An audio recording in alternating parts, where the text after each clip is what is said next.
good, bro. How are you? Good, thank you. Thank you. Thanks for jumping on, man. Appreciate it. That's okay, bro. I was just trying to adjust the lighting because it was like I was just like completely dark in here. Oh, okay. I've been working all day, and like when you've been working in a room all day and then you realize it's actually going dark. Yeah. I was like, ah, shit, I better get up and turn a light on. Turn some lights on. You kind of get like so absorbed and so distracted, and then you look out and you're like, oh fuck. I do it all the time, like, and I don't even realize it's raining, and you just have this smell, Yeah. and you're like, hold up a minute, what's that? And you're like, oh shit, I'm washing on the line or whatever it is. Yeah, because your computer screen that's all you need to see. Yeah. And you're just like, I can't even see my hands. Someone created a fake profile.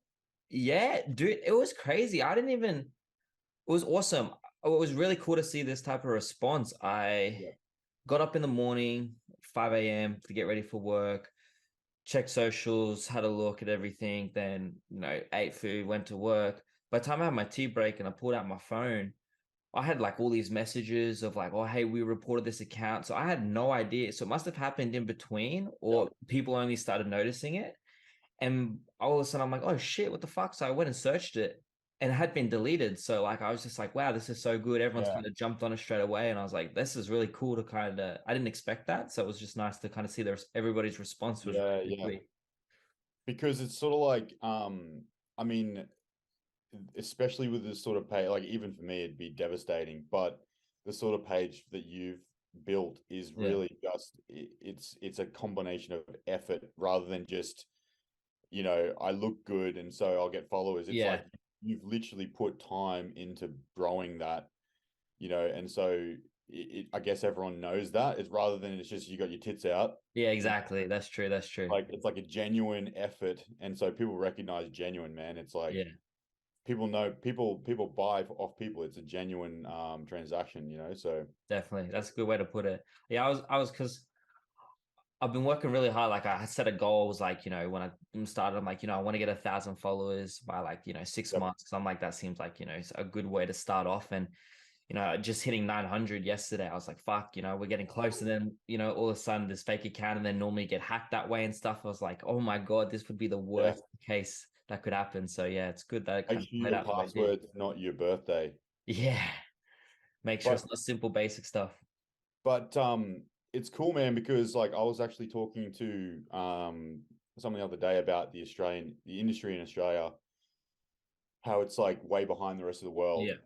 and and things like what you're doing are absolutely crucial. So, if you're one of the first, then you'll be there for the whole thing. And that's like you look at any of the other countries that are big in bodybuilding, they've got endless supply of coaching, media channels, Yeah. podcasts. It's like it's all overseas. There's nothing in Australia, and there's nothing engaging, at least, or genuine. Yeah. It's maybe a popularity thing, or just to build business. I think Xavier Wills is doing probably the best, but it's not necessarily about Australia. It's like, And that's the thing. That was the thing where, like, because I was just like, because how it kind of came about, I was like, well, what can I do? How can I give it back? I haven't competed yet. I don't have a physique where I know that, I want to compete yet. So until I can compete, how else can I kind of, be a part of the industry? I feel like everybody's a coach. So I'm like, it's too saturated. I don't want to do that. And so I thought about like, I was listening to like Lee Priest and the Foyad podcast and stuff, and they were talking about like an athlete's rep. So I thought about like, how could I get in with an athlete's rep type thing for Australian bodybuilding?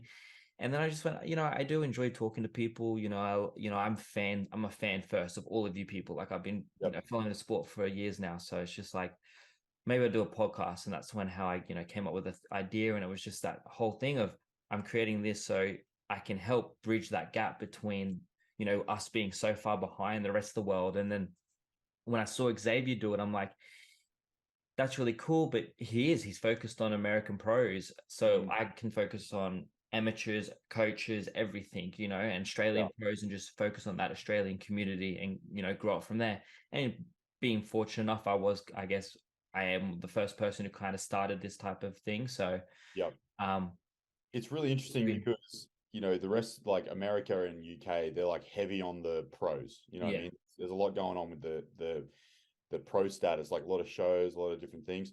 In Australia, I reckon we win the amateurs though. I reckon Oh, I think our amateur ranks are like extremely competitive. There's so many amateur athletes, and that's the thing about our industry is that there's no exposure for amateurs, but there yeah. really should be. You know, some of the competitions recently have been, you know, the most exciting competitions to Today. watch and also be just a coach for as well. Like it's crazy how good the quality, especially the bikini girls Yeah. in amateurs, man. And you know, so that's I think it's cool. It's just really cool to see, you know. And the proof in like what you're saying is too, like we're having last year was the, first time we've had so many amateurs go overseas, and they all placed amazing. We had Marlette win Hawaii, we had Emma win the pro card in Japan, we had Renee do top first call out in figure, all the other Jade, Marlette winning the amateur Olympia first place in their division, making overall. So it's just all those people. So it's I Yep. think you're really right that it's only because we're so limited to our exposure as a community, but then Yep. because we only got two shows, two opportunities to get pros, we have all these pro level athletes Yeah. that are still amateurs. And the other thing too is being a pro athlete's not a poor man's sport, man. Like it is honestly super expensive to like you think about how much money Marlette would have spent doing what she did. And like, you know, you want to travel to UK, it's nearly what, 30 hours, Yeah. like that to get there in total. And then, you know, if you're doing multiple shows, you know, you've spent most of your 20s becoming a pro. Hopefully you've got some sort of career behind you as well. Now that you're actually a pro, how do you afford, you know, traveling so much to do all these pro shows unless you do them all at once? Who's backing you? Who's sponsoring you? You know, is it coming out of your pocket or your partner's pocket or your Yeah. parents' pocket? All these things, like no one thinks about this stuff. And so like, you know, you end up with we have a lot of pros in Australia, but no one really does anything with it because it's Mm. so it's against us in terms of where we are location wise, but also the cost. You know, it's crazy. Like our dollar doesn't go as far either. And especially at the moment, it's fucked. A dollar to American is really bad. Yeah, it's like it's almost double now. You know, like it's just stupid. But And yeah. So it's like what you're saying too, in that regard. Like, and that's why I think so many people are just becoming PTs because they're like, well, if I yeah, PT, I can get clients. And then, unfortunately, we get a lot of shit, pick coaches out there. And that's why the market is so saturated because everyone's like, well, I just want to do it. It's the easy way to make money. And, yep, it's going to support me bodybuilding. And it's unfortunate that it kind of then affects the quality. the quality. Yeah. And it then makes it harder to kind of tell, because if you do a survey, I'm sure like, let's say 80 people have shit coaches, but they all hear the same thing. So they think that's the Yeah, right thing. And then you have like yep, the 20% that have good, it's a bit yep. of a shame, but it's about feeding through and finding the right things. Yeah, and also like you know, as an amateur, you have in Australia, you only have two opportunities to compete. You know, you've got season A or season B. Yeah. So if you have zero planning, if you don't understand planning and you know like how your body reacts to prep and all these things before you do it, you're just floating along and competing. Maybe you know it's like some people get off stage and they're like, okay, I got ages before I need to get ready. No, a year goes by very Yeah. quickly. Before you know it, you're 30 weeks out, and that's when you got to start again. So yeah, putting everything into a timeline because you only have these two opportunities to do it in Australia is so crucial. Whereas overseas, you can just jump on stage whenever you're ready. You know, Yeah. you can keep prepping until you look your best, and then you get on stage and you'll probably win. So whereas here, it's like you have to nail it. You have to get it Mm. right. You're right on the day, you know. And if you don't, well, you got to wait another year or 6 months. Literally, Yeah, I was just talking about someone about that the other day, and it's just like, you almost when you're a top amateur in Australia, you almost kind of, unless you're a freak of nature or you hit the mark and everyone hasn't, in some way, you're kind of just paying your dues each year and you're just waiting till it's your turn. yeah. And if you're like just an athlete, that's not a problem. Like maybe you've got some family money, or Yeah. you know you've got a good job, or you've got a business behind you, whatever. Then that's all good. It's just time. You know, you're living your life regardless. But if you don't, you know what I mean. Yeah, it It's gets a a bit trouble. massive sacrifice financially, but also you don't live, you don't do anything, like you don't really have any time to do anything other than the training, because the goal is to become a pro. So it's like, Yeah. do I stop that process to make some money, or do I push even harder and potentially, not get there, So it's sort of like, 100%. I'm not surprised we're behind, Because that was like another thing where I was kind of like, I would love, because I'm really big on psychology and why we do things and mental health and stuff like that. So it was another thing that I wanted to try and approach through the podcast, down the road, is like what you're saying.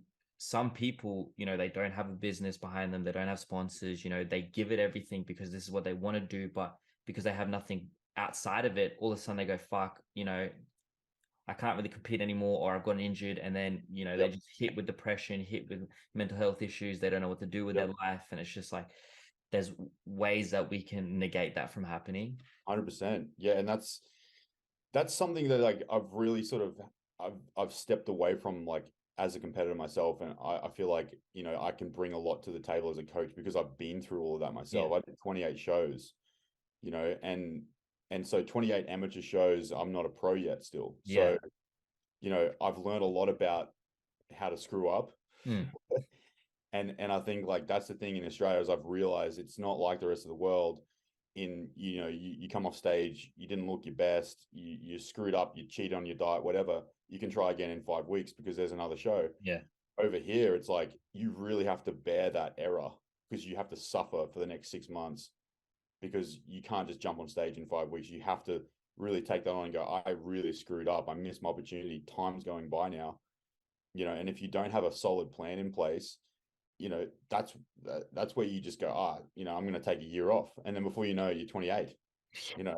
Time just is flying by. Yeah. And so, like, it's you've got to be 100% in, so that you don't make those mistakes, so that then you have the decision, it's like a rational decision, rather than just saying, I fucked up, I didn't try my absolute best, maybe I'm not good at it, or maybe it's not worth doing because I didn't place, or you know what I mean? When it's just the timing. If you could get on stage every weekend until you nail it, then you're going to learn what that feels like. Whereas if it takes you 10 years to do what you could do in 5 weeks, that's a lifetime, and then literally the only outcome is that you know how to get in shape now, not, you haven't progressed in your career or anything. You've just taken 10 years to learn how to get in shape, versus 5 weeks when you could just do it weekend after weekend and try to nail it. That's why what Marlette did was amazing, because that's what I've tried to do, is just back up show and show and show. And people are like, why are you doing that? I'm like, I need to know how my body works. If I do one show, I can't figure it out. Like, it's not that easy. There's so many variables. I want to try different things, and so, until you're professional and you know exactly what you're doing, or until you've got a coach who understands you. 100%. Like, and that's the other thing is, you might have a coach that's not necessarily giving you as much attention, or they have all these pro clients, and they're what they do with these clients doesn't necessarily work with what they're doing with you. And so it doesn't match, and then you're just wasting time. You've spent so many thousands of dollars getting ready for the show, and it's not necessarily the right way to do what you've been doing. You end up not being your best on stage, and then it's the coach's fault essentially, because they don't really know your body very well. So and then it comes back to the whole timeline thing, where it's like, you've spent 6 months and all this money, and then the next opportunity you're going to have is in another 6 months time, provided you continue. The biggest struggle. It's a big problem in Australia, man. And the only way around that is more shows and more money in the industry, more competitors, which it's coming, and more opportunities to but that's the other, is like, especially with a lot of my clients, is I encourage people to go overseas, compete overseas. If you have the money, you might as well do as many shows in a row as you can tolerate, as much as you can financially support yourself. Do as many shows. Just do it. Important. And I think it's something that we'll start to see as the years go on. I think this year is going to be another big year of a lot of international shows for our athletes, so something to look forward to. It's something you kind of also brought up, that kind of actually leads into my first question. I just wanted to kind of, because I actually wasn't aware how many shows you've done. I think because I remember the first show I saw you at was I'm gonna say 2018, I think. And Yep. then I saw you It then was one a year, pretty much from 2011 until 2019. I did it a couple of shows. yeah, because I remember that showing here, and then you did the following year, and that following year, I remember that's when you did those international shows. Yep. Yep. Yep. So before we get about, a little bit about the international shows, I just wanted you to kind of share for anyone who may not know, or anyone who's listening, kind of, I guess, your history of how you got into competing and how you fell in love with bodybuilding. Yeah, so I honestly, like, when I was 18, 19, man, I was a gamer. Like, I love computer games. I was a nerd, absolute nerd. Like, whatever I did, I was nerdy with it. Yeah. And so obviously the progression into bodybuilding was pretty simple. You know, I was a physical dude as well. Like, I played a lot of sport, but I was very skinny. And and so I just, I ended up leaving school, and I had nothing, no physical outlet, so started going to the gym, and just the feeling of being terrible at something is like super motivating. Yeah. Especially when you're used to being good at a sport or good at a computer game or something. It's like when you first start playing a computer game and you're just like, how the heck is this?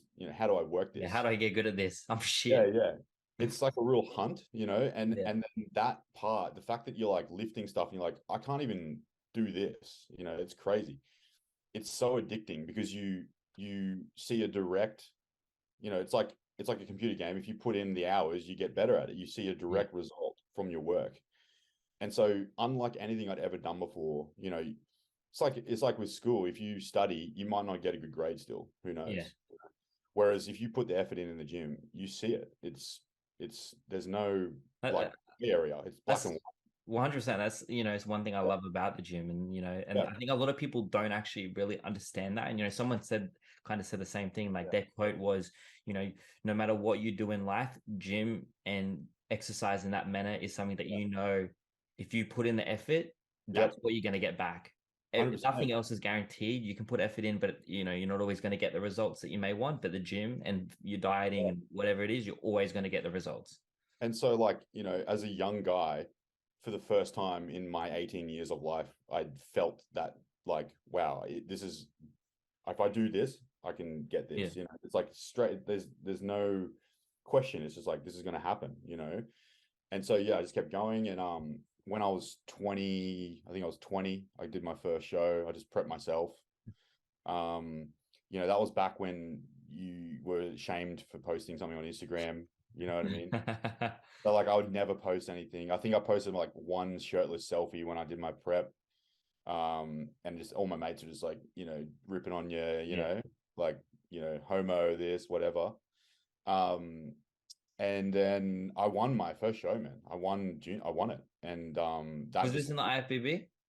No, this was Natural Federation. This was INBA. This is INBA, AMB was my first show.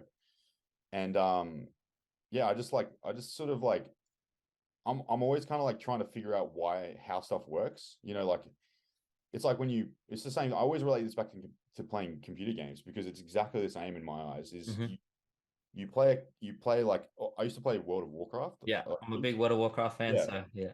Yeah, and I'd like, okay, how do you do this character? What's the rules for this? Like, what are their strengths? What are their weaknesses? Best play style, best rotation. Yeah, it's the same thing. It's like, how can I train my biceps? What's the best exercises? Like, what's the best foods to eat? And you just kind of like work out all the rules, and then you try it, and then you're like, nah, I don't like that. I'm going to change characters. It's like exactly like a computer game. And so you change your training style because it doesn't work for you, or you don't enjoy it, and you change your food around, that sort of thing. And I just like it's just trial and error. It's just, I enjoy that process. And so, like, I just did it all myself. And then I won like all my juniors in the natural ones. Yeah. And then I was like, okay, what's next? I want to get as big as I can now, because I felt like I was 20 or 21 now when I did those other shows. And I was like, I'm 21. These guys that I'm versing, like I would win the juniors, but then I'd get smashed in the open categories. But it wasn't necessarily size. It was just they were leaner. They knew how to do what needed to be done. Yeah. Yeah. And that's really all that I was lacking, was just understanding. So I was like, okay, like if I'm not missing much in terms of size, it's going to take me, what, 7 years to be pretty much the same size as these guys. That doesn't entice me. No. You know what I mean? So I was like, how can I get bigger than they are? Yeah. Like, because I don't want to spend the next 7 years not progressing just to maybe win this show. It's not about winning. It's like, I want to look huge, you know? And it started to build from there.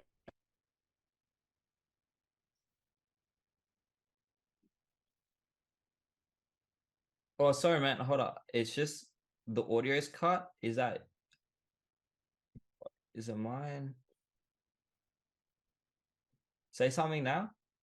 I think my missus is connecting the headphones outside. Hang on. Oh, okay, that's all right. Let me just turn off my Bluetooth. Turn off Bluetooth. There we go. Is that right? Yeah. All good. Yeah. So just started to become an obsession. It's like a computer game. I always say that. I was like, okay, cool. I'm pretty good at this. You know, what I need to do to be better than everyone else. Like, you start to get really competitive. You know, it's like, why, you know, I'm already good at this, but how can I be better? Were you coaching yourself during those first few shows? Yeah, or I did everything myself until I got to IFBB. And then I was like, wow, I have no idea what any of this stuff is. And to be honest, like, even my first shows when I did that, like, looking back, I'm like, the person that was helping me had no idea either. Yeah. You know, even though I was like, I'm going to hire someone to help me, you know, I was like, now that I know what I know now, I was like, what the hell? You know, it's so dangerous, so bad. But that's how you learn. And that's what I always say. I'm like, okay, for like, what, $120 a week, you know, you're learning from someone who's gone through everything versus me, who's like putting, you know, pretty much no money into it, but spending 10 years learning how to do it. Yeah. 12 years learning how to do it. It's so crazy how much information is available, especially from a good coach now, versus when I was learning. Like, no one knew anything clearly. You know, it was literally just his word versus my word or whatever. And if they were bigger, you'd listen to them.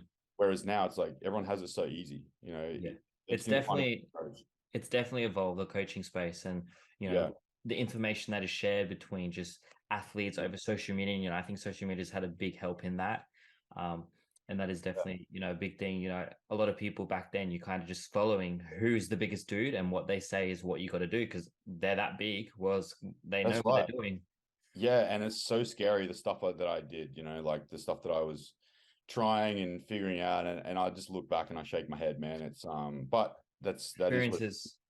That's right. And so then I did IFBB first shows, couple of shows of juniors. I won that as well.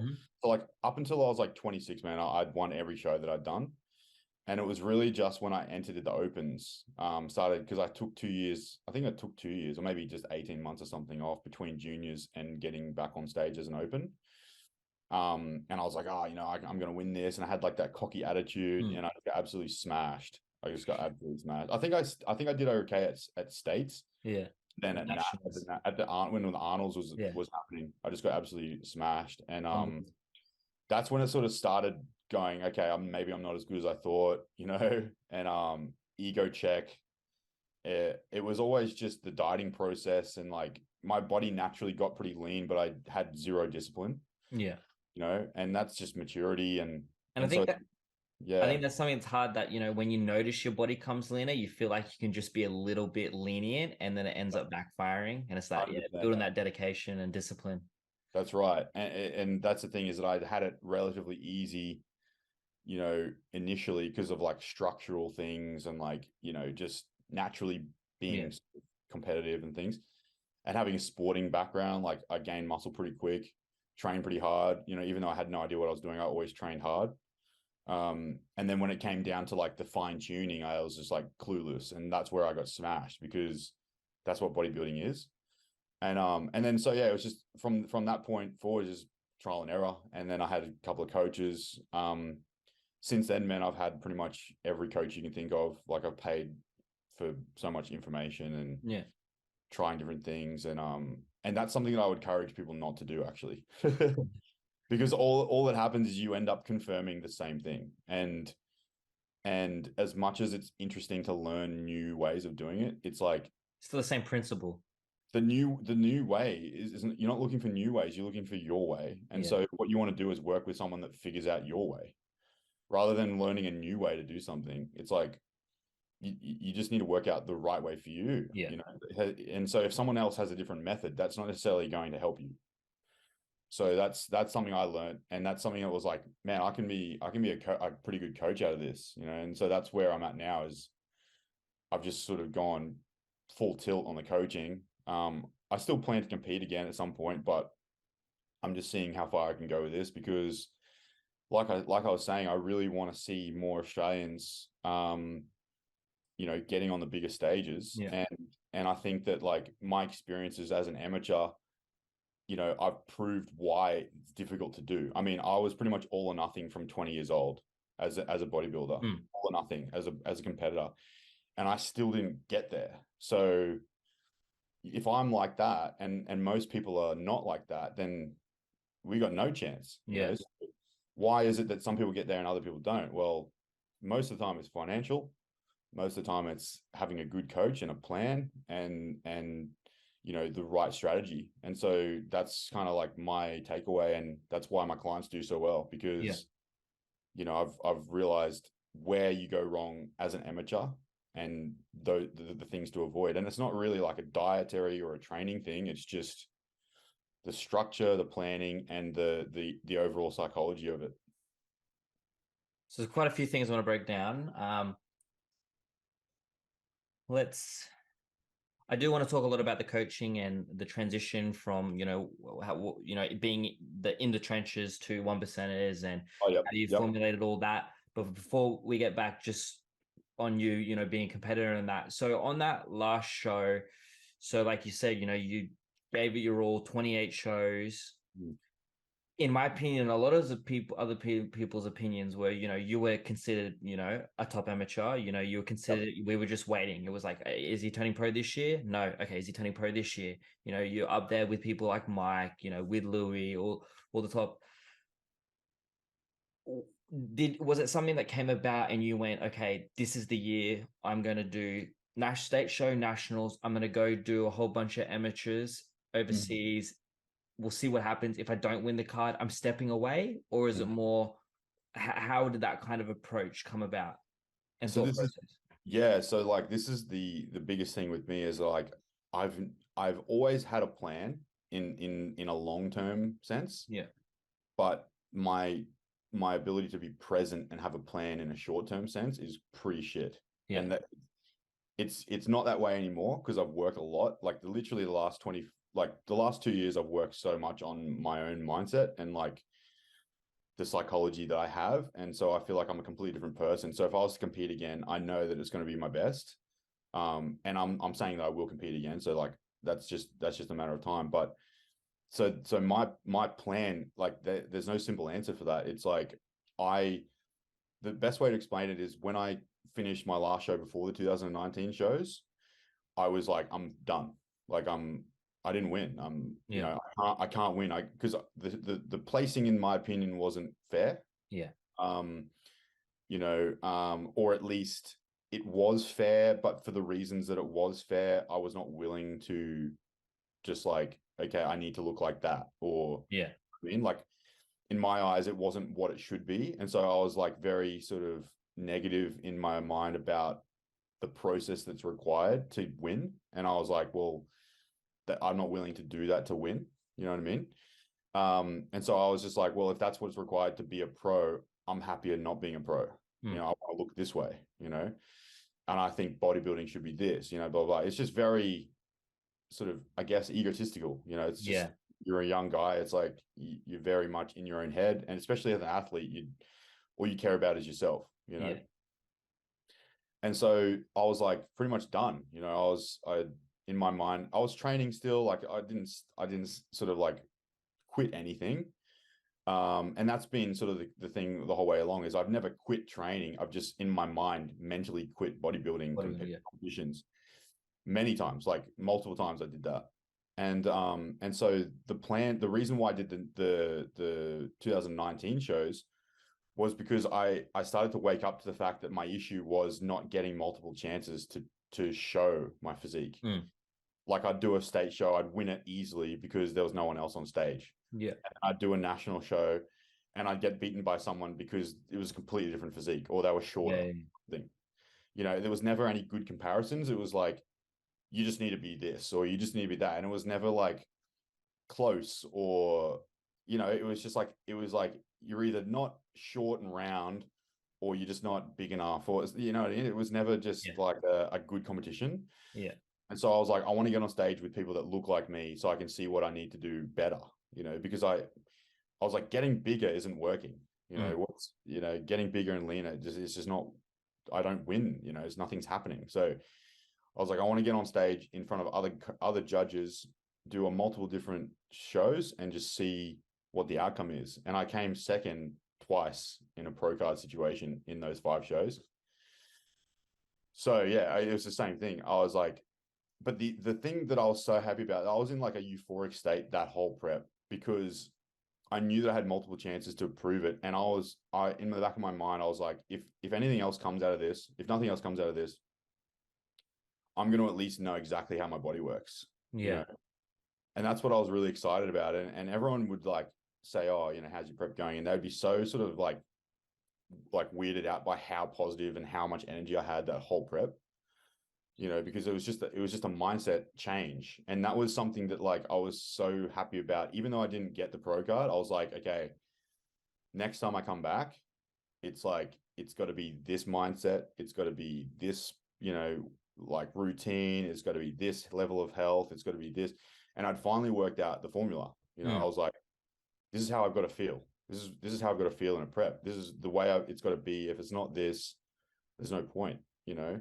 And so that was what I tried to do at my last show that got canceled. But for whatever reason, like the whole COVID situation and then, you know, the possible cancellations of the show, we never knew until like 5 weeks out. I was just like, the whole way through, I was umming and ahhing about continuing.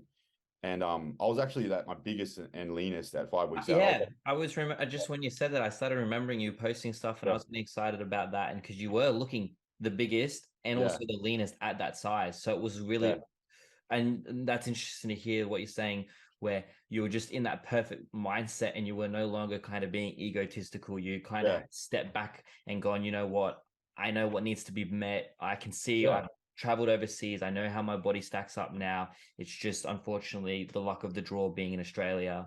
Yeah. And you can really see how much you did transform your physique in that short period to, you know, that last prep that got cancelled. Yeah. And all it did was all it took was stepping outside of my comfort zone and going out traveling. And I did it all myself. I didn't go with anyone. I never had a coach with me or anything. I just did all of that, like all the tanning, all the speaking Japanese to people, you know, like you jump outside your comfort zone, you see what you're capable of, and you're like, man, like I've been living this lie pretty much. Yeah. Like I've just been telling myself how good I am, you know, and then you really wake up to that and you're like, I have to work harder, you know, and that really pushed me. And I gained a lot of mass in COVID. I was like 135 kilos and I was relatively good condition. And then that prep, man, I was like 120 kilos at like 5 weeks out. So I was going to end up being nearly 10 kilos heavier, like not fake 10 kilos, like real 10 kilos. Yeah, proper 10, yeah. On stage, at least I would have been probably like 115, maybe something like that. Because last shows I was like 105, 106. But yeah, the whole way through, because I knew I was physically at my best, but mentally it wasn't, because like the whole issue of COVID and whether they even have the show, I was like, I can't. That's where the hate started coming back, because I was like, it's Australia. Australia is the issue. Yeah. You know, and that's where I'd gone in the past. I was like, every time I travel overseas, compete overseas, I have the best time. I'm not angry about the outcome. I learn a lesson and I move forwards. And then it was just are we going to be able to compete? Is it going to happen? COVID. That resentment starts to build back up. That doubt. And that old mindset was coming back, where I was like, I'm going to get shafted. Someone's going to beat me because they're shorter. That's where I started to think negatively, and instead of thinking about the progression of what I was doing. And I pulled the pin 3 days before they canceled the show. So I said to my girlfriend, I was like, I'm not doing the show. I'm just going to you just focus on coaching, you know, and just and really do that and just have a good break, because I'd spent the whole of COVID force feeding myself, having no interaction with anyone, you know, really just isolated myself. And then it was all or nothing for this show. And then I was like, they're probably going to cancel it, you know? So it was a big thing.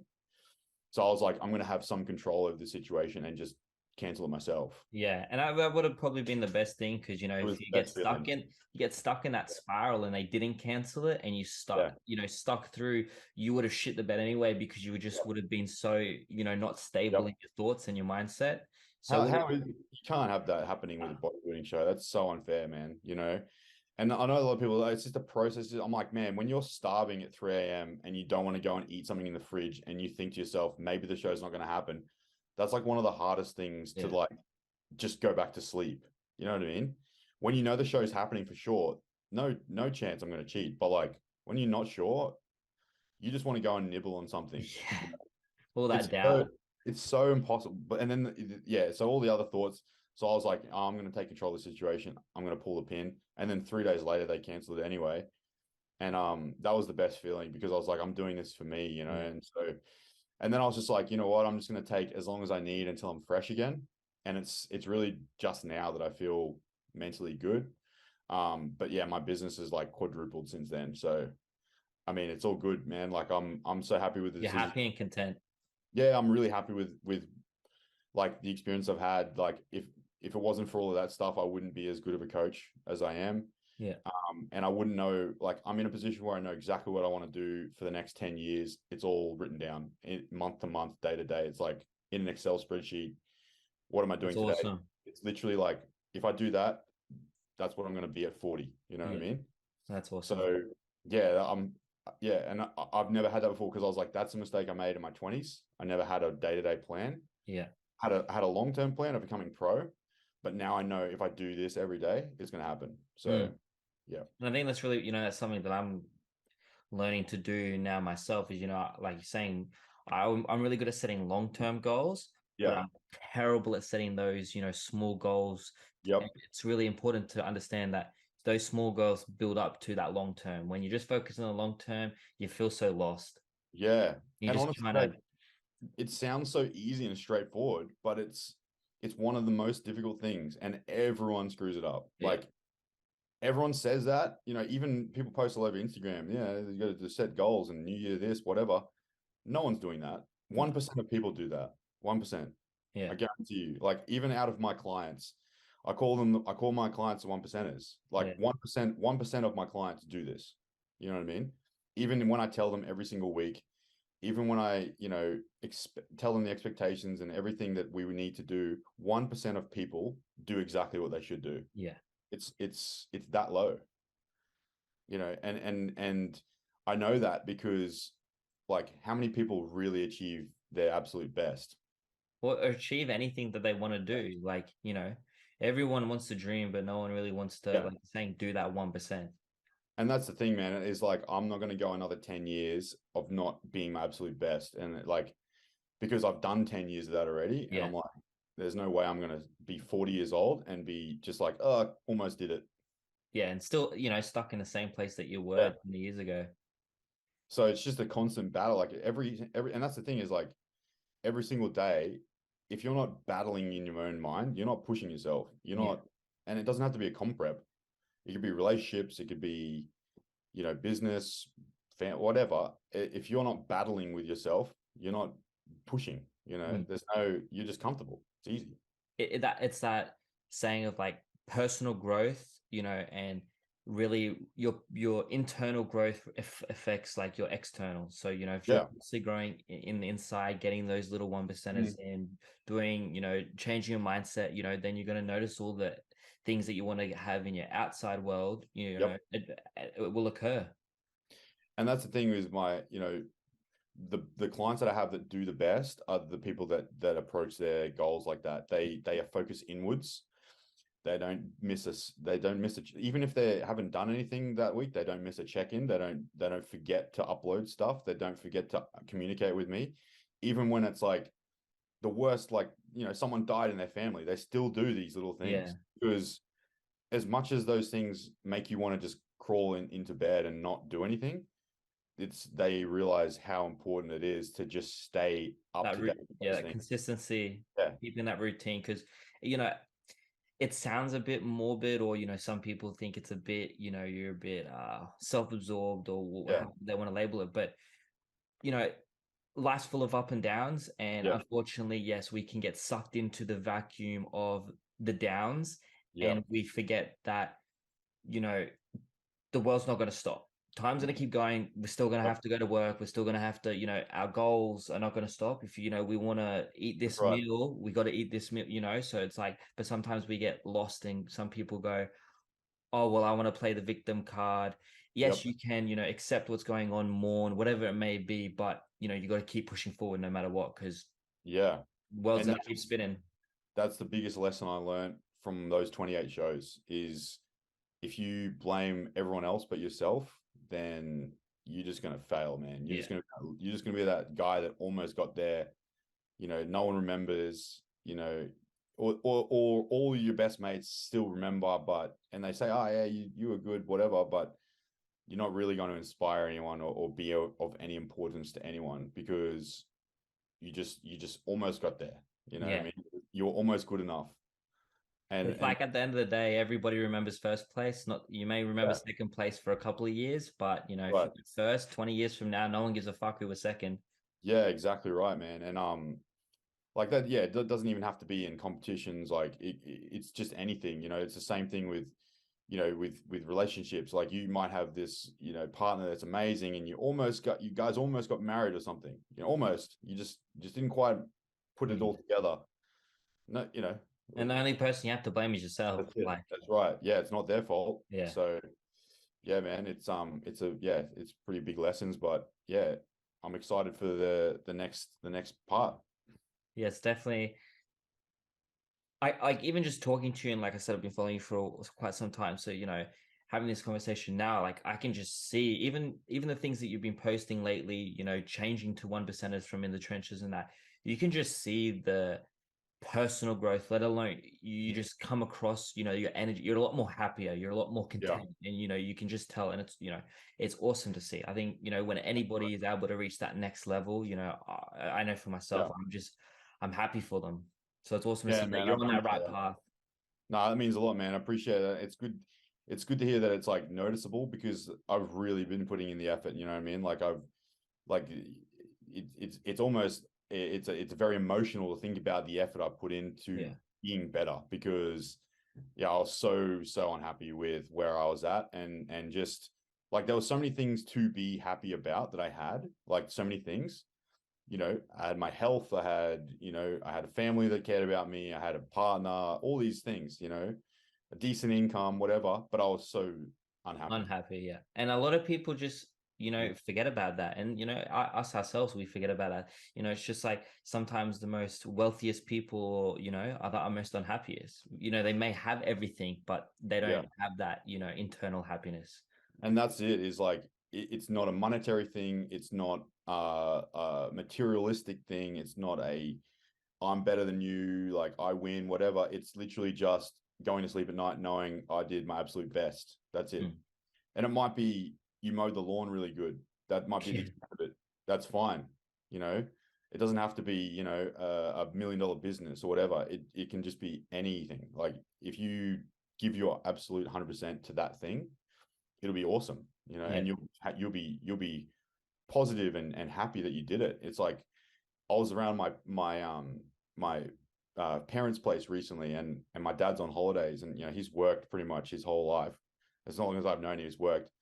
And he was on holidays, and he's a painter, and he's just been out in the garage painting all day. I think he mowed the lawn a couple of times or something. Like he just did some yard work, and then he was like watching a movie on the couch, and he like fell asleep, and he like woke up, and he was just so happy and so content. You know what I mean? And it's like I wouldn't be happy with those things. I know. I want more than that, but like he's so happy because he's done his absolute best. And that's the lesson, man. It's like whatever you pursue, if it's just cleaning up the house, don't half-ass it. Do it properly. Oh, that's perfect that you just said that, because that goes into, I guess, with transitioning from in the trenches and to 1%ers? Because I remember you posted that on your story. That spoke to me, like, because like I'm dealing with certain things like that, Yeah. and like you're saying, for example, if I did what your dad did, like you did what your dad Yeah. did, we just wouldn't feel satisfied. And I remember you posting that, and it was just like the consistency, the progression, all things, like you said, Yeah. like if you go clean your house, put 110% into cleaning it, and you're going to feel happy afterwards and feel the reward of, wow, I have a clean environment. I put in the effort, I put in the work, instead of going, it's a chore, I'm like get to it eventually, or this fucking sucks the whole time you're doing it. Yeah, that's right. It's like, it's the how you do anything is how you do everything, and that's the thing, is that's why depression is like mental health and that sort of stuff is a very, very new age issue, because we can do anything. We can run a business from the couch if we want to. We don't even have to move, and we can make money. So with so much options and so many alternatives, we can go live overseas, we can change cities, we can have a partner, we can be single. Like, there's so many things we can do with our life. It's so easy. Whereas 50 years ago, there was no choice. You just did this, and you had to do it really well, otherwise you were no one. And that's the issue, is that like now there's so many options. There's so many options that people do everything or try everything and don't actually do anything 100%. And they don't actually learn to improve their skills or master, whatever it may be, a talent or a trade, or they just go, I'm going to do this because apparently it earns good money. They do it, they try it, they try doing it, they suck at it, they make no money, they get depressed, and they drink every weekend. And it's like, that's the biggest, it's the biggest thing I see with like clients as well, is it's like, you've come to me for help to learn how to do this. You currently suck at it. Just recognize that. Just take that on. You suck at this at the moment. So the goal is to be good at it. That's it. It's going to take time. It's not the plan. It's not the plan that I've written you. It's not the diet that's amazing, or the amount of drugs you take, or the training program that's going to fix your body. It's that you suck at it, and you need to be good at it. It's like, when you're good at it's like acknowledging your faults and where you're wrong, and that's why you're seeking someone's help. And instead of going, oh, I'm seeking someone's help, but I'm already perfect, I'm already going to be the best client because I'm already perfect, so I'm going to be able to do everything they do. But then they end up not being as good as someone who comes and goes, yeah, you're right, I suck, make me better, and I want to learn. And those are the people that just they bounce from coach to coach because the coach isn't making them better. They end up miserable, and they end up just talking shit about everyone because they don't get a result, because what they actually haven't done is work on themselves. It's like, it's not the training program we need to fix. It's not the diet that needs to be better, or the next new age crazy protocol that we need to give you, or we don't need to double your testosterone. It's just, you need to get up every day and stretch and do your cardio and train really hard and nail your diet and get enough sleep and be happy. That's what you need to do, and then the plan can be tweaked around that. But like, if you're not doing your bit, you can't expect results. And that's the thing, is that when you coach people like that and you approach your own life like that, that's what makes you effective, because it's not about like how much it's how it's applied to that person and how much you get out of that person. You're only as good as your clients. I agree with that. So let's take it back about all the way to, so when did you decide you want to be a coach, and how did the term in the trenches come about? So pretty much from 18, man, I've never had a job. I just PT'd straight away. I just bought I think I had one job, and with that money, or mum helped me or something like that. I either paid for it or mum paid for it or something, a PT course, and I did that. And then I started PTing straight away. Because I was already like getting pretty jacked. Like, even though I was natty, I was getting pretty jacked. And so like, people wanted to just hire me as a PT because I looked like, you looked the part.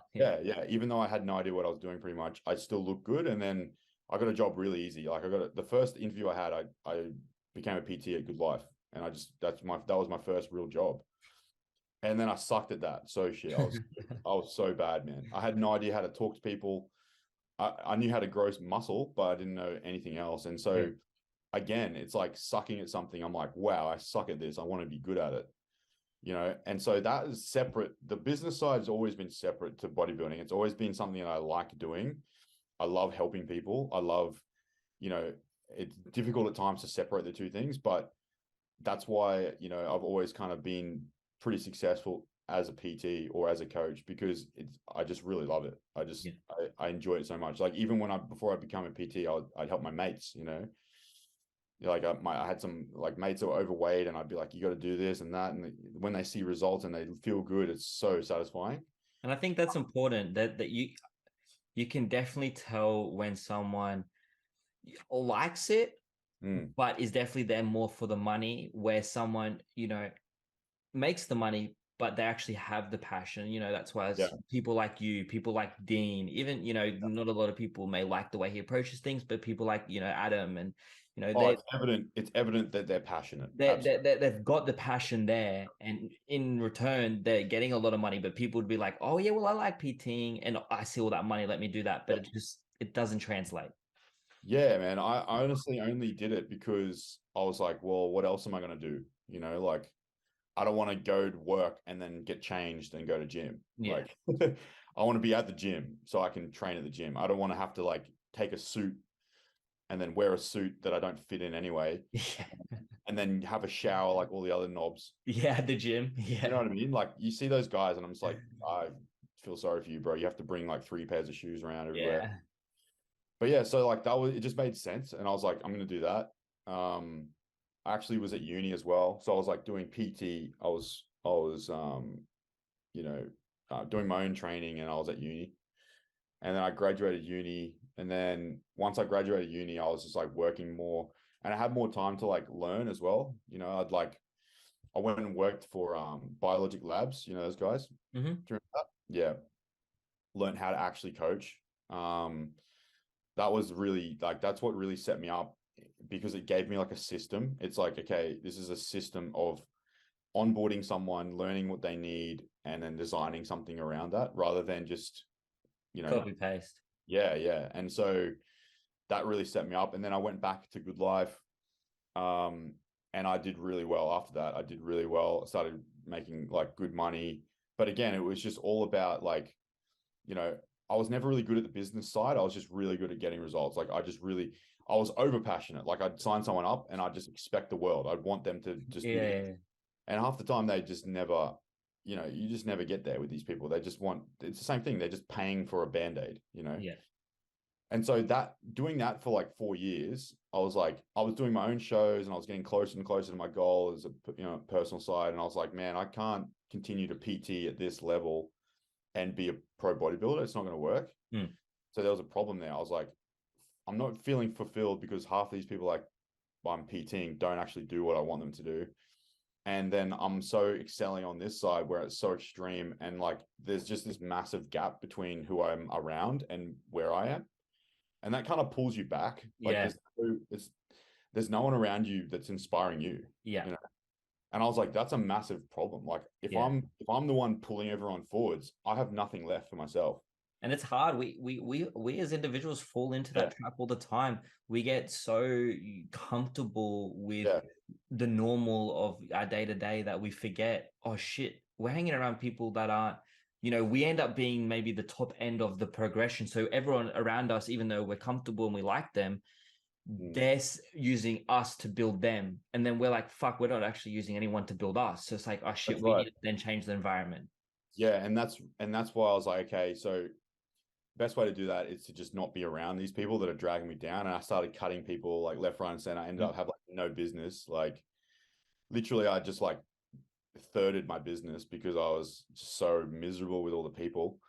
I sold a lot of clients, actually. I sold a lot of business and made some money doing that. Like I sold that client list, I sold them off. Yeah. And then I was like, started realizing, okay, with these people that are getting good results, how can I get better results? You know, like I'm seeing them for 2 hours a week. The people that get the best results are the people that I train more, you know?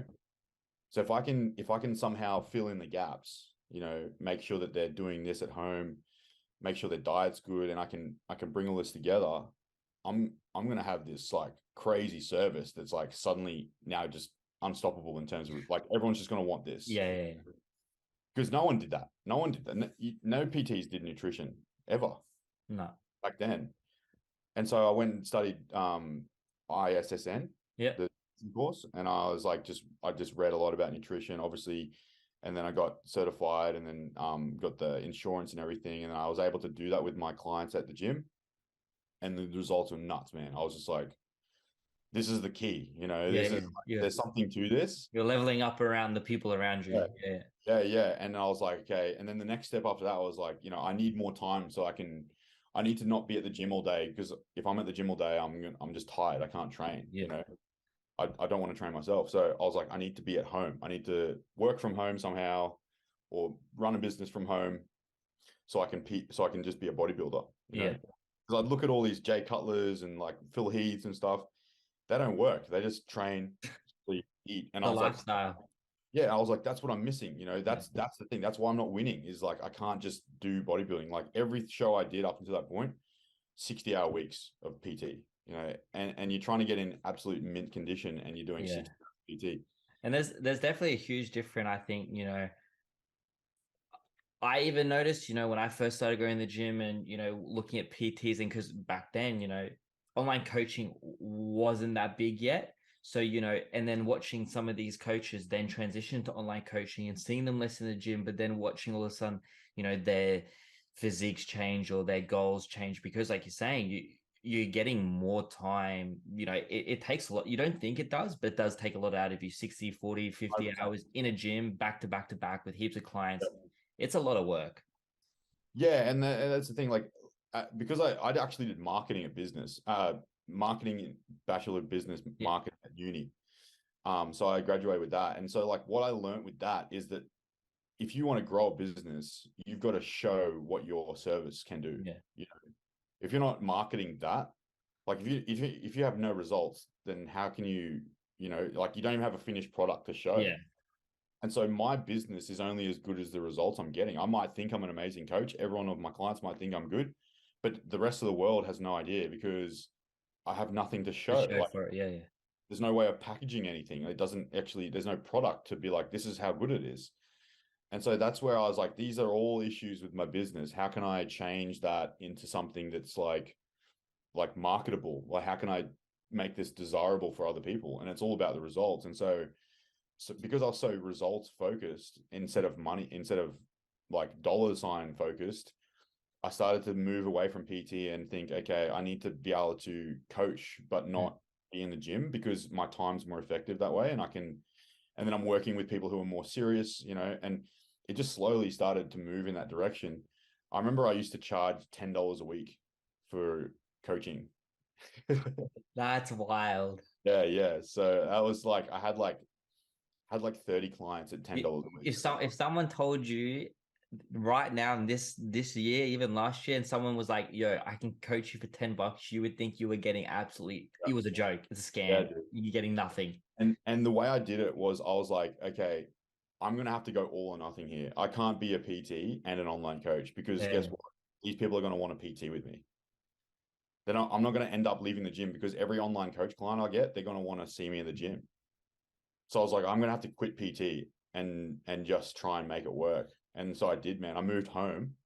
I was living in like a 2-bedroom Meriton apartment in the city, like $600 a week. I was like 25 or 24 or something like that. And I was like living lavishly because I was making so much money.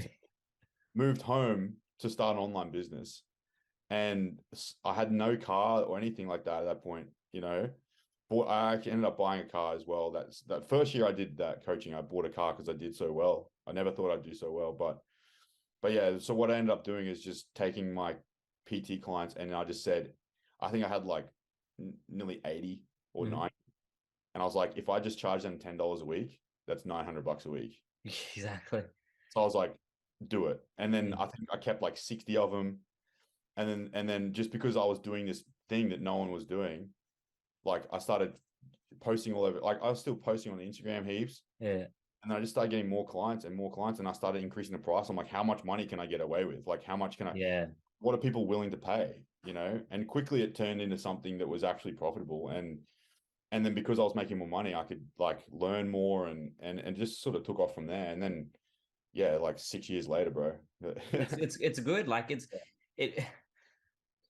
it really shows the importance. Like I really like, when you said you're kind of living a bit lavishly, doing the PT, and you went back to your parents to do the full transition. But it kind of shows sometimes you need a change your environment. You need to, I guess, re-humble yourself in some way to then excel even further. Because sometimes, some people could get so caught in that lavish lifestyle of working 60 hours, and it's kind of what we talked about a bit earlier, where you get trapped in that one-way mind, and you're actually not able to evolve or grow, or 20 years go by, you're still only making $900 living in an apartment in the Meriton, thinking you're the bee's knees. But if you knew what could have happened, you're like, fuck, what am I missing out on?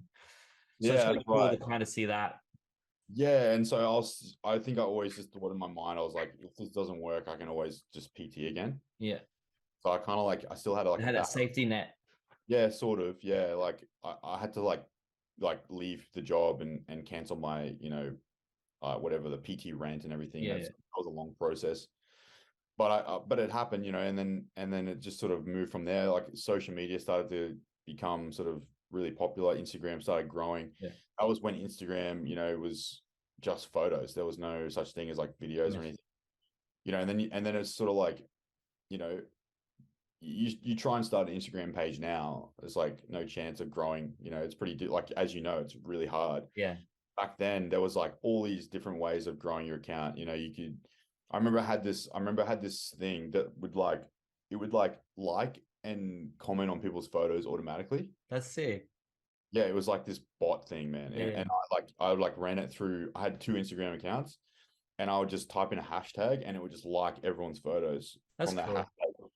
And it would follow like 100 people a day or something like that. And then they'd follow me, and then I'd like, I'd just sort of like use it as like, as a tool. Yeah, and I just like, with all those people that it followed, I'd like message them all like, how's your training? I was one of those dudes. Yeah. And I'd just be like, I'm a coach. This is what I do. Well, that's what you got to do. Like you're saying, you got to market yourself. And especially, you're very fortunate that, like, unlike me, trying to start something now. And that's why I had like that goal of going, okay, well, in such a saturated market, I'm gonna give myself 6 months to get to 1,000. Where, I'm sure back then when you started, you kind of got in at the right time, so you could ride that wave of, Instagram and social media blowing up. Where, I'm sure if I joined back then, I could have, 100%. Got even higher than, what I expect, to kind of reach now. So yeah, you're very fortunate in that regard that, I guess sometimes certain actions we take, or, just taking that leap of faith can really pay off. We can get that investment back, it's just 100% doing what you want to do. Yeah. And that's like, there's a lot of things that like just worked out.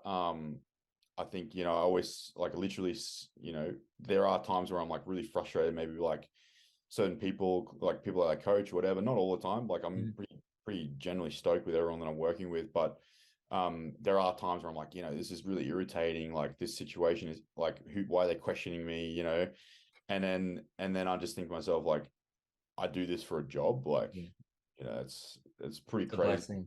Yeah, it's pretty crazy. And then, it's just sort of, it's now to the point where, we want to hire 2 more coaches in the next 3 months, so that's cool. Awesome. Yeah, man, I'm really stoked because we'll be able to train them how to coach, they're already coaches, but we want to, upgrade their skills. It's kind of like, and I think, Flex Success and Dean and Lizzie, they really, set the standard of this. We've got a coaching business. How can we level this up? We're going to hire, we got so many clients, we're going to hire people and then educate them more so on our practices. So then we can have more clients, have more people, and I can see that. And that transition for you from in the trenches to, okay, this is it now. We are the 1%ers.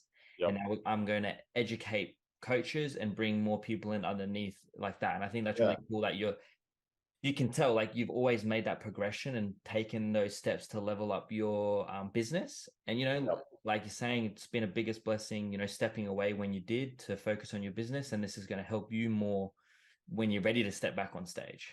Yeah, 100%, man. And that was something that always in the back of my mind, is like, I didn't grow up with like a ton of money, like I never really came from a wealthy, well, I didn't come from a wealthy family. They had enough. We always had enough. I was grateful to have that, but money is sort of like that scarcity mindset for me is like something that I don't feel like I have that now, but definitely was an issue for me. Especially as a bodybuilder, you spend all this money as a bodybuilder and then you just don't spend anything on your business. You don't invest in yourself. Like, you are technically investing in yourself by competing, but you're not investing in the things that are going to make more money necessarily. Because bodybuilding doesn't, I mean, unless you win the Olympia, you're not really profitable unless you get like a supplement deal. Crazy, sponsor. So I always in the back of my mind knew like, so I'm not doing what I should. I'm not investing in my business. As I graduated in a degree in business, like I knew all these things and I wasn't doing them, and that was playing in my mind. So that's why I'm really satisfied now, because I'm finally doing those things, with the business side that I kind of put off. I definitely think obviously things happen at the right time, the natural progression of social media and like the timeline of the growth of the industry and everything. So I'm not gonna sit there and wish it was different, but I think there definitely could have been areas where I could have invested more money into my business to actually grow it up, and excel it a lot quicker. Yeah, but definitely. at the same time, it's that thing of like better late than never. Like, imagine, That's right. now you've decided, oh, fuck, you know what? I've put too much effort into bodybuilding. I'm going to step back for a bit. And what has happened due to COVID and everything, ups and downs, and the progression of your business could have still happened, but it could have taken double the amount of time. Yeah, absolutely. 100%, bro. And that's what all the things I'm grateful for. 100%. It's kind of like that whole COVID situation is kind of a blessing in disguise, Like I said, you definitely are up there as, a well-respected coach. You have heaps of amazing athletes. Was it something that, I guess, you always envisioned and you knew that you were going to have, I guess it's hard to really say, oh, this person's a top amateur, unless, like, for example, people like yourself or, Mike, but, you got people like Samantha and Bikini, you had Peter, who jumped in the classic, and that was fucking awesome to see in season B. And then you got the Kyle, and he's a great competitor as well. Like, you do got a really bunch of great athletes. They've been with you for ages. Mm-hmm. So what has that kind of been like, coaching those type of athletes, and especially now that you've stepped away from competing? Did you ever kind of see that type of progression within your business, like being able to coach these type of athletes? I knew, okay, so when I was like super focused on my own shows, I knew that I could never, really commit to other people that were at that point. I knew that I'd never be coaching. That's why the progression of the business has changed directions, because, and that's why the name change and the brand change and everything, because I'm like, okay, that's my focus, and even if I do compete again, it won't be in Australia. It won't be at the sacrifice, at the detriment of the people that I help, because those are the people that represent my brand and my ability as a coach. And so that's kind of like, as I stepped away from, really being so self-absorbed in my own training, I was able to reach out to certain people or invest, more time into the current clients that I had. And that investment of time and just a little bit more sort of like empathy and care and attention to detail, broadcasted my abilities much better.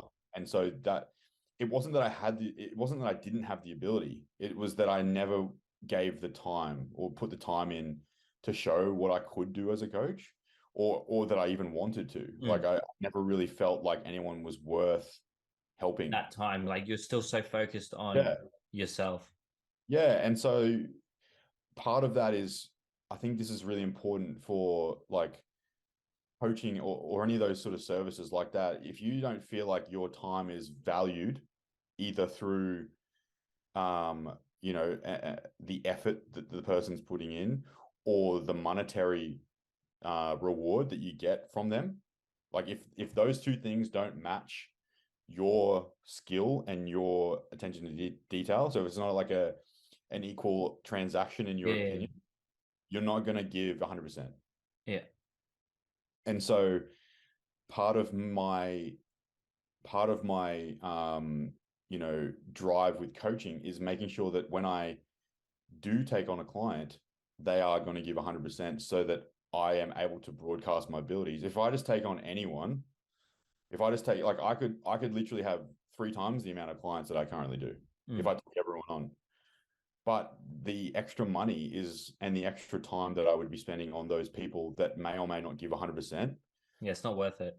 Would take away from the people that are going to give 100% and do well at the shows.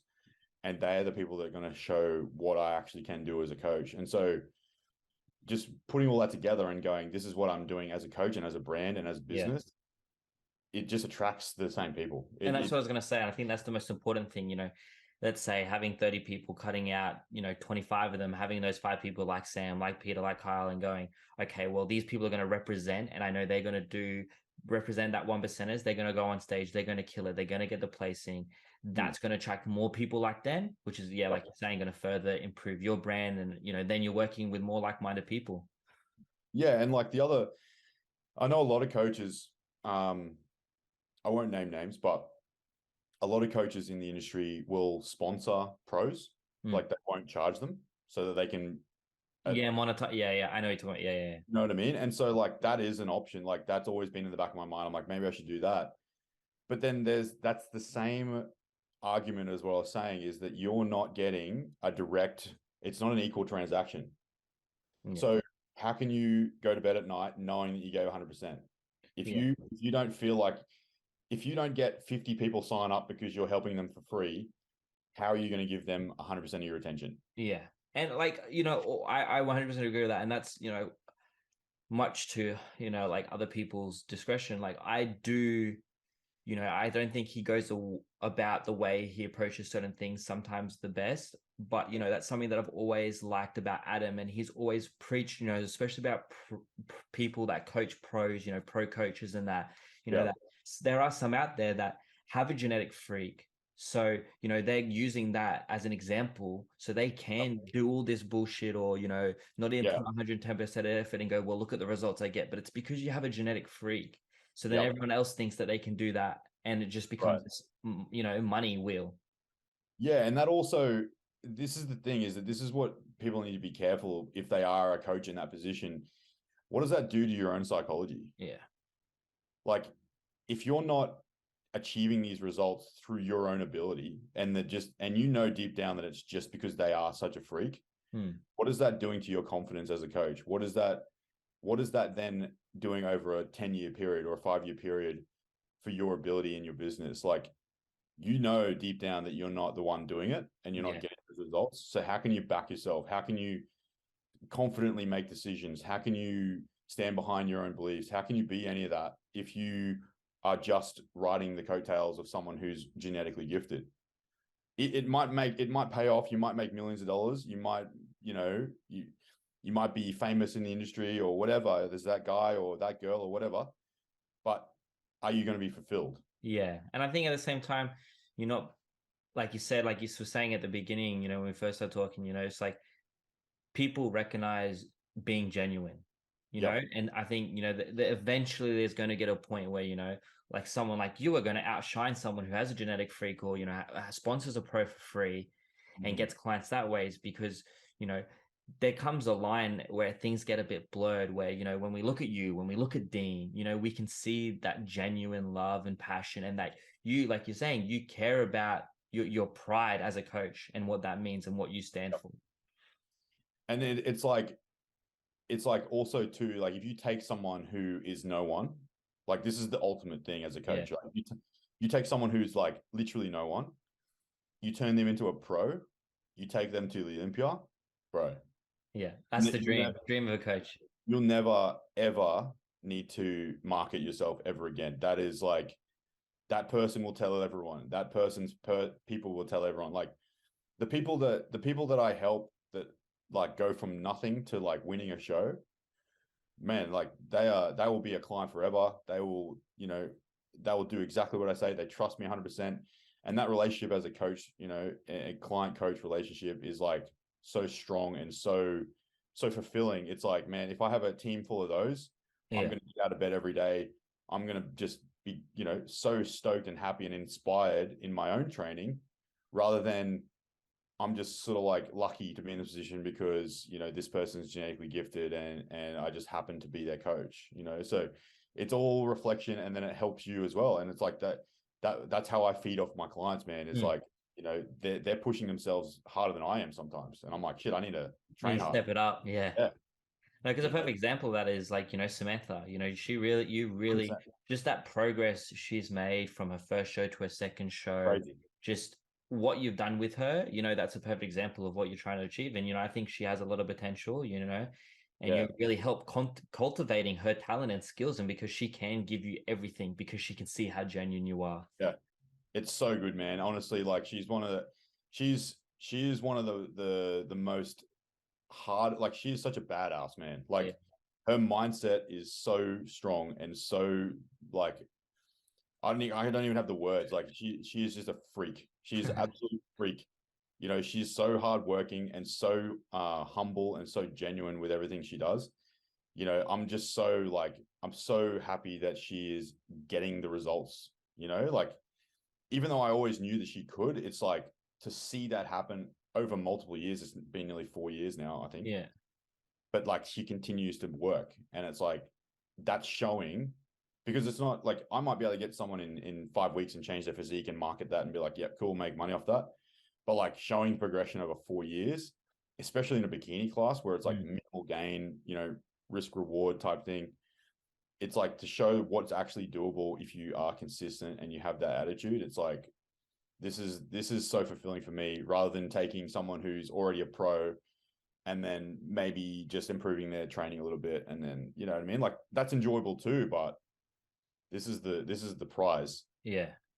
It's just finding, like you're saying, you found that kind of that niche market that, works best for you. Like you're saying, like, I'm sure any coach would love to have a pro, and, like you said, whether you help a little bit of training and, you win a pro show, it is fulfilling. But if you can help Samantha, win a pro card, win multiple first places, and that constant progression, not physically, but mentally, lifestyle, everything, I think sometimes as coaches, we're just in a business sense. Sometimes we get so focused on one variable and forget about all the other variables. So I think, being a coach, you should focus on them as an athlete, but it's not just about gym progress. Are you helping them make mental progress? Are you helping them make lifestyle progresses? Are you helping them become a better person? Because you are in somewhat a really big influence on their daily life.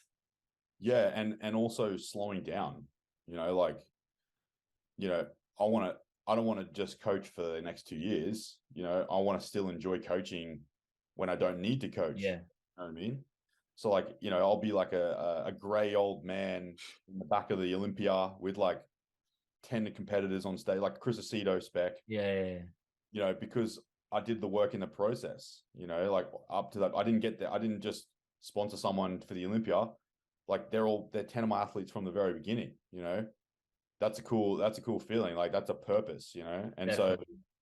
So it definitely drives me more in that approach. Like I know I'll win pro cards with clients. I know I'll win pro shows with clients. It's just not going to happen overnight, you know? It's about that slow progression, and when the time's right, the time is right. 100%. It's going to happen. Yeah. And just keep getting better in that time, there's so much to learn still and so much that we don't know. And I think, that's true. I think, we've evolved so much, just from a coaching point of view, the past couple of years. Like how much is it going to evolve in the next 2 years, the next 3 years? It's just you can never stop learning. I think that's one big life lesson. You should always be a student of life. Yep. 100%, man. It's crazy. If you approach it like you don't know anything every time you listen to something, and you learn so much, man. It blows my mind. Like I'll listen to something new or read something new every day. I'll try to read something new every day. Yeah. And I'll just keep blowing my mind, And then I learn something that like is literal game changer for some client. And I'll be like, hey, I read this, I tried, I heard this, let's give this a go. Game changer for them, life changed. I've had clients that have had doctors say they'll never be healthy. They're like postmenopausal, or they're going to end up with diabetes, like all kinds of medical issues that just go away because we've figured something out. And that's the biggest reward. Yeah, we paid attention to something that I've listened to on something, or I've read something, and I'm like, man, that suits this person, let's give that a go. And it just works. It's like, it's crazy, man. There's so much to it, and there's always more to learn. Definitely. Last question before we wrap things up, because I was going to ask this back when we were talking about you as an athlete. You downsizing, so that come about due to just going, okay, I'm stepping away from competing. There's no need to be this size anymore. I'm just going to downsize and find a comfortable weight and just kind of restart again. What was kind of the approach? Because are you wanting to, I guess, compete at this kind of weight level now? Because like your physique, like I even messaged you privately the other day, and I said your physique just has a different pop to it. Like you were crazy being a mass monster, but even now you've got this aesthetic while still being that really big guy and having just this nice pop. So just kind of, I guess, where did that kind of come about, and what's the plan moving forward as an athlete? Yeah, man. Honestly, again, so unplanned. Like when I did that, like I said, I was like 120 kilos 5 weeks out. Yeah. And I was like, I look at myself in the mirror and I'm like, this is wrong. This is wrong. That's what bodybuilding is. You're never happy still. Like, I was 60 kilos when I started training, and I'm literally double my weight at like 5% body fat, 6% body fat. Still not happy. Yeah. You know what I mean? And the thing with being that big is when you're in an off season, you don't have time to do anything but eat. So that's the thing that a lot of people forget, is that it's not necessarily the physical burden of being huge. It's like the time requirement to put the food back. If you don't have a chef or someone cooking your food or meal prep, whatever, it's different if you're like a 2-on-2 competitor or a bikini athlete or a classic physique guy or whatever. But if you're an open bodybuilder, 135 kilos, you are a full-time eater. You're nothing else. That's it. So that's something that like really set me back, especially in business, especially, in social situations, in relationships, just general happiness, like, outside of bodybuilding, whilst you're fulfilling yourself in that sense, you're not getting anywhere with anything else. You literally can't do anything else. Like there's no choice. And so because I was miserable with how I looked, you know what I mean? Like I was happy with how I looked, but like deep down, I was like, yeah, the effort versus the reward was not the same. Yeah. If I won the show and became pro, then I'd be like, yeah, it's all worth it. It was worth it. Yeah.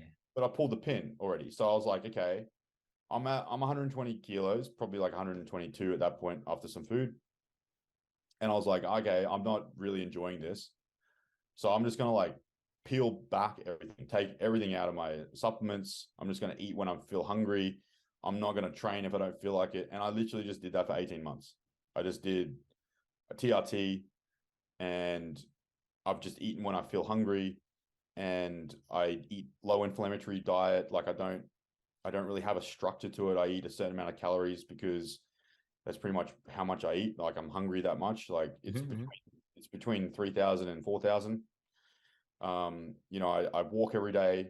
I only do like a certain amount of steps, but like I walk every morning. I'll do more flexibility stuff. I'm sleeping better. Like I just kind of like really just focused on things that I could control rather than just trying to get like huge. Yeah. And so like initially I lost a lot of weight. Like I went down to like 106 kilos. Like I lost so much weight so quick. Like my body wants to be skinny.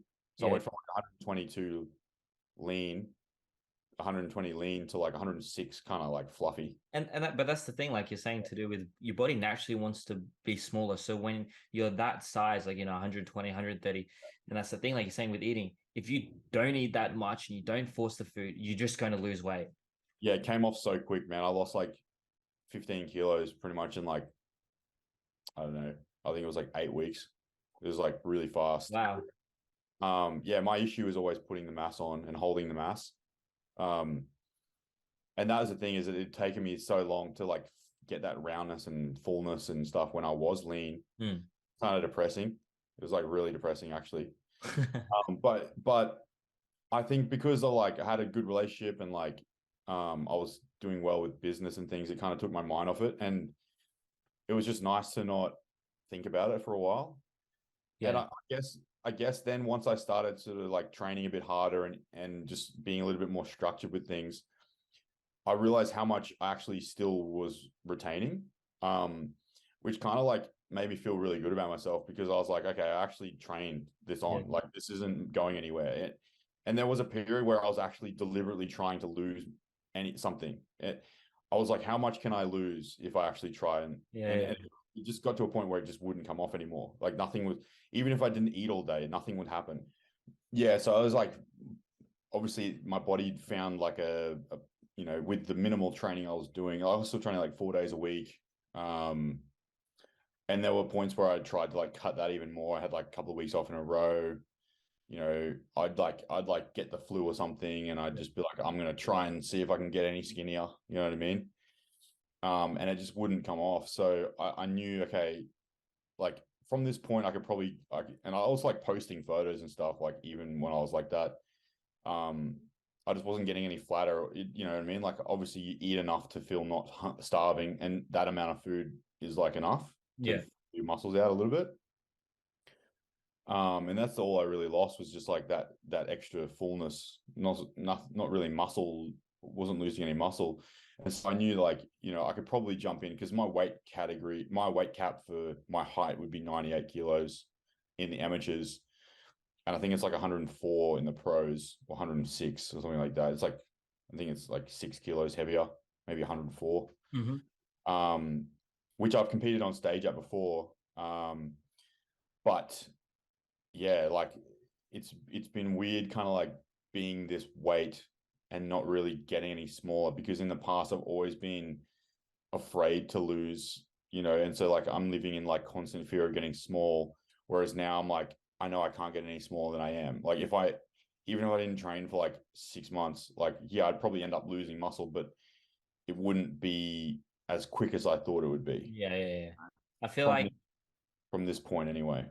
Yeah, you definitely get to a point where you build so much muscle, or you get to a certain weight. It's similar to my dad.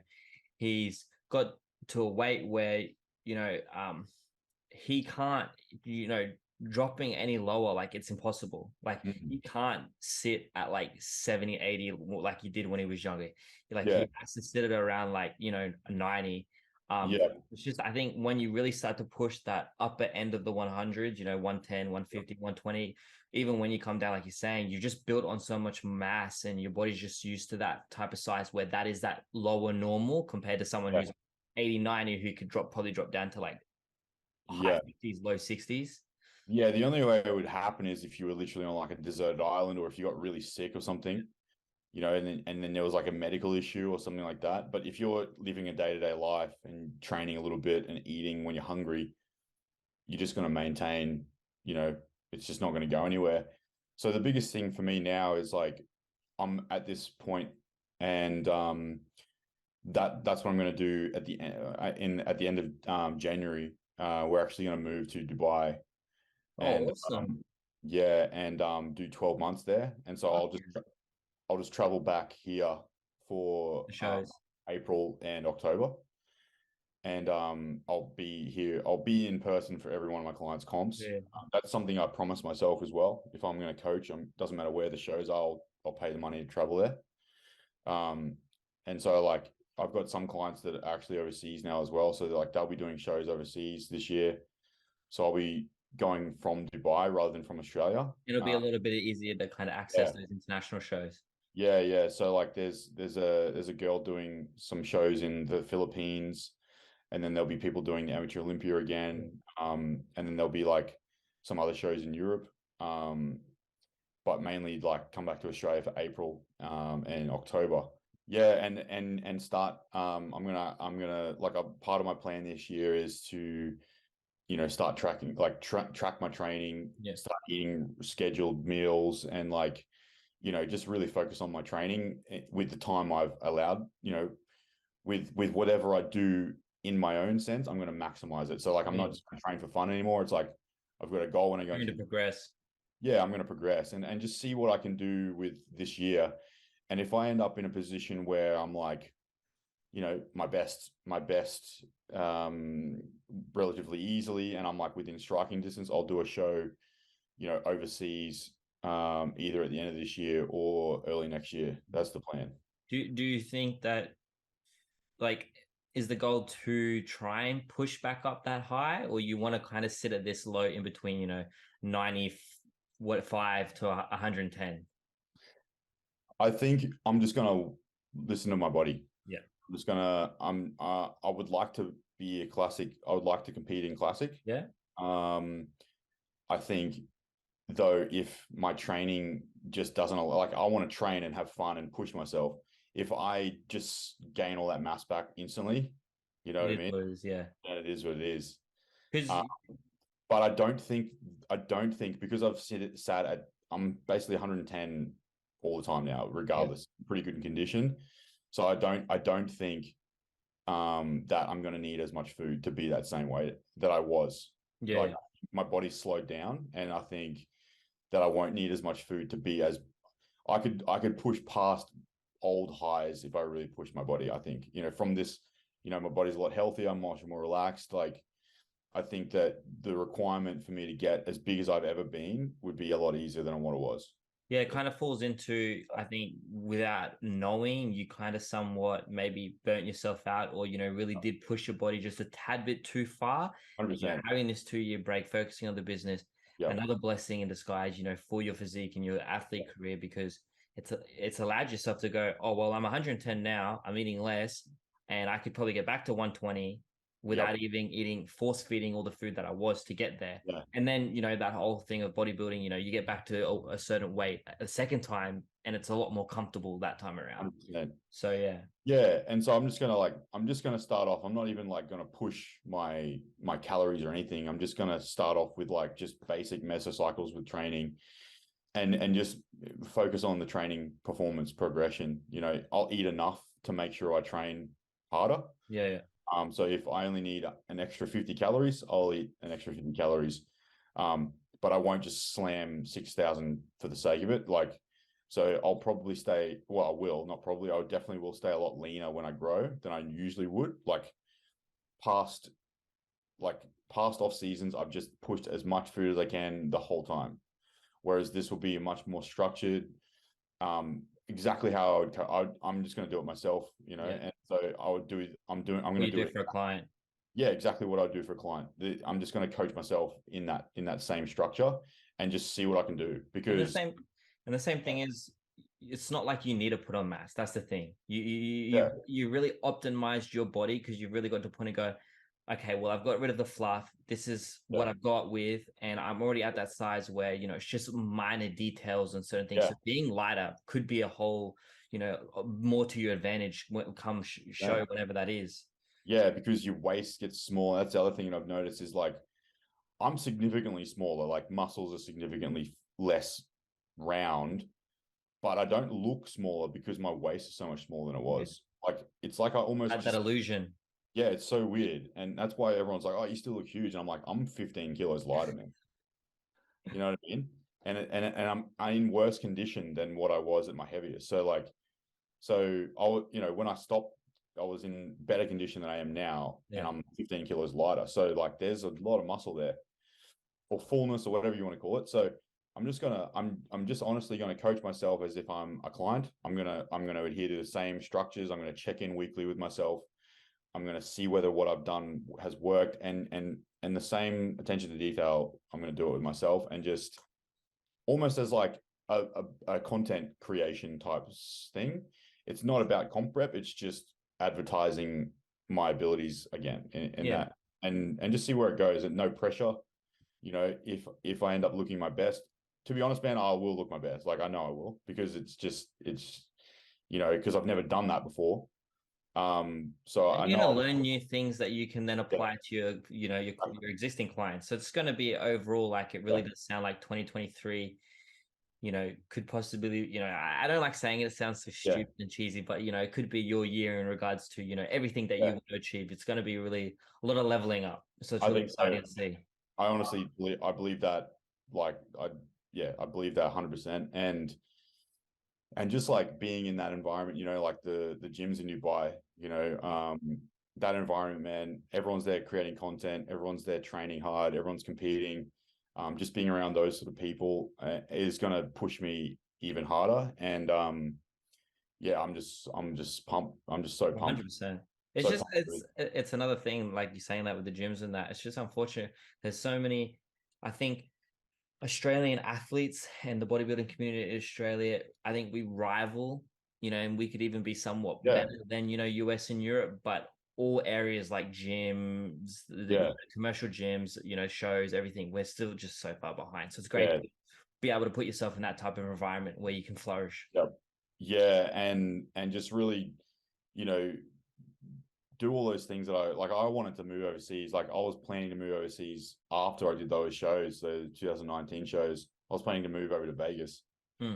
um, and just go hard, but then COVID happened and stuff. So it's kind of been like a big full circle. But now I'm back at that same position, and it's weird too because like I'm literally the same weight that I was after those shows. Like I was like 106 on stage.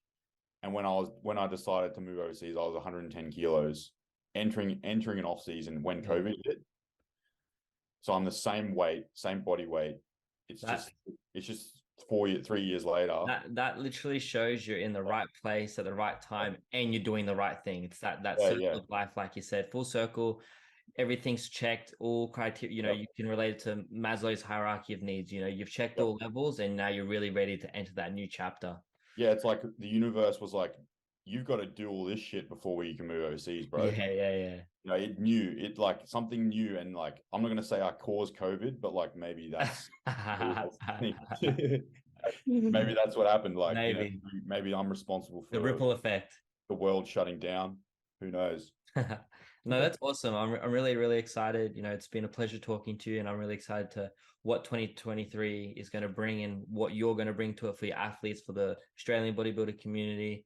And yeah, if you step on stage earlier next year or at the end of this year, it's going to be awesome. And I'm looking forward to, your return. You're an amazing athlete, and I think you definitely, it's good to have someone like you represent, the top end of Australian bodybuilding. So keep doing what you're doing, man. I really appreciate it. Thanks, bro. I really appreciate it. And yeah, I'm looking forward to seeing your channel grow and like just all this sort of stuff pay off for you as well, man. Because Thank you. you know the genuine intention there. Obviously, more and more people are going to recognize that, and it's just going to take off. So just keep pushing, bro. I will. I appreciate that. Thank you so much. Do more interviews, do more and more and more, and yeah, it'll be all in your favor. I 100%. got a lot of big goals, big plans that Yeah, I'm hoping that will I can start to put in fruition this year. To do with Oz Bodybuilding Hub. So awesome. hopefully that starts to happen near the end of the year. Big awesome, big Yeah, year well, for everybody. let me know if there's anything I can help with, bro. I appreciate that. Thank you, man. Have a good That's rest of the night. Thanks, brother. Talk soon. Yeah, definitely.